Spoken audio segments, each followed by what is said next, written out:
माणूस एकदा दोनदा फसतो नाही असं नाही, पण तिसऱ्या वेळेला मात्र तो सावध होतो. आणि जो फसूनसुद्धा परत परत फसत जातो तो मूर्खच असतो.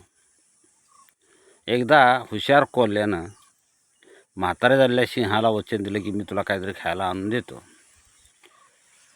तो गाढवाकडे गेला आणि गाढवाला सांगितलं की आता सिंह म्हातारा झाला आहे आणि तो गादीचा वास कोणाला तरी चांगल्या प्राण्याला करणार आहे, तर तू तयार होतोस का राजा व्हायला?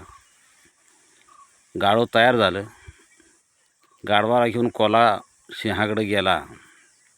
सिंहानं झेप मारली आणि दोन्ही कान पकडले, पण कान तुटून आले. गाढव पळाला.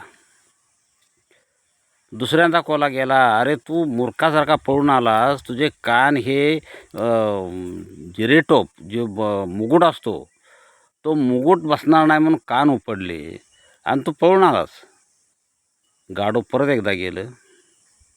कोल्ह्याबरोबर गेल्याबरोबर परत सिंहानं झेप घेतली. शेपूट हातात आलं, शेपूट तुटलं, गाढव पळालं.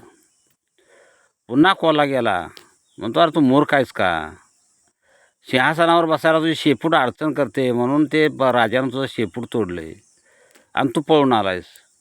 चल आता परत गाढवाला घेऊन गेलं.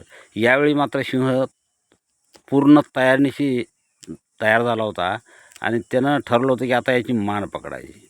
गाढव आल्याबरोबर सिंहानं त्या गाढवाची मान पकडली आणि त्याला फस्त केलं. म्हणून माणसानं काय केलं पाहिजे? एकदा मूर्ख झालं, एकदा आपण फसलो, एकदा चुकलो, दुसऱ्या वेळेला सावध व्हायला पाहिजे.